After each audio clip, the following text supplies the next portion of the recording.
ஒரு காலத்துல மீனா வந்து மதிக்காம பேசின விஜயா பாத்தீங்கன்னா, இன்னைக்கு அதே மீனோட தலை குனிஞ்சு நிக்க வேண்டிய நிலைமையில வந்து இருக்காங்க. சிறடிக்க ஆசை சீரியல்ல இன்னைக்கு நடந்த சம்பவம் எல்லாமே வந்து செம எமோஷனலா, ஷாக்கிங்கா வந்து இருந்துச்சு. முதல்ல வந்து முத்துவோட கார்ல இருந்து தப்பிச்சு போன அந்த பொண்ணு வந்து நேரா வந்து எங்க போறான்னு பாத்தீங்கன்னா, மனோஜோட ஷோரூமுக்கு வந்து தான் போறாங்க. பெரிய கஸ்டமர் வந்துட்டாங்க அப்படின்னு சந்தோஷப்பட்டுட்டு இருக்கான் மனோஜ். ஆப்பிள் ஜூஸ் எல்லாமே வாங்கி கொடுத்துட்டு செம்மையா வந்து கவனிச்சிட்டு இருக்கான். அதுக்குள்ள அந்த பொண்ணு வந்து 4 ஃப்ரிட்ஜ் 10 டிவி வேணும் அப்படின்னு ஆர்டர் போட்ட உடனே மனோஜ் பாத்தீங்கன்னா அப்படியே வந்து கனவுல வந்து மிதந்துட்டு இருக்கான். ஆனா பில் போட போன ஃபியூ மினிட்ஸ்ல அந்த பொண்ணு வந்து எஸ்கேப் ஆயிடுறா. எகெயின் ஏமாந்து போன மனோஜை பார்க்கும்போது ரொம்ப சந்தோஷமா தான் இருக்குது. ஆனா இன்னைக்கு பிக்கெஸ்ட் ட்விஸ்ட் பாத்தீங்கன்னா விஜயா தான். வேலைக்கு போய் வந்து சம்பாதிக்கணும் அப்படின்னு ஆசையோட வந்து இன்டர்வியூக்கு போறாங்க விஜயா.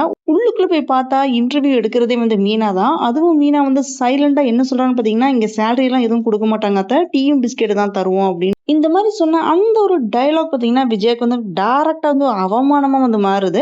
இது வரைக்குமே மீனா வந்து கீழே தான் இருக்கணும் அப்படின்னு நினைச்சிட்டு இருந்த விஜயா இன்னைக்கு அதே மீனா முன்னாடி வந்து நிக்க வேண்டிய சுச்சுவேஷன்ல வந்திருக்கு. அந்த சீன் வந்து செம இமோஷனலா இருந்துச்சு. இதுக்குள்ள நீத்து வேற வந்து ஸ்ருதி வந்து பழி வாங்குறதுக்காக வேண்டி பிளான் எல்லாமே பண்ணிட்டு இருக்கா. இந்த ஹோட்டல்னால தானே ரவி வந்து உன் பக்கம் வந்து இருக்கான், இதை வந்து நான் மூட வைக்கிறேன் அப்படின்ட்டு மனசுக்குள்ள பேசுற அந்த சீனை வந்து நம்ம பார்க்கும்போது நெக்ஸ்ட் எபிசோட் வந்து பெரிய பிரச்சனை வெடிக்க போகுதோ அப்படின்னு வந்து கன்ஃபார்ம் ஆகுது. விஜயா வந்து பழி வாங்குவாங்களா, நீத்து என்ன செய்ய போறா அப்படின்றது எல்லாமே நெக்ஸ்ட் எபிசோட்ல இதுக்கு மேல வந்து ஃபயரா வந்து இருக்கும் அப்படின்னு நம்ம நினைக்கலாம். இன்னைக்கு நடந்த இந்த அவமானம், அதே மாதிரி நீத்து மனசுக்குள்ள எரியிற அந்த பழி வாங்குற தீ எல்லாமே நெக்ஸ்ட் எபிசோட்ல என்ன முடிவா வந்து வரப்போகுது அப்படின்னு தெரியணும்னா இந்த ஃபுல் வீடியோவை மிஸ் பண்ணாம இன்னைக்கு நைட் 9:30க்கு ஃபுல்லா பாருங்க. இந்த வீடியோ பிடிச்சிருந்தனால லைக் பண்ணுங்க, ஷேர் பண்ணுங்க. அரேபியன் அணி சேனலை மறக்காம சப்ஸ்கிரைப் பண்ணி சப்போர்ட் பண்ணுங்க.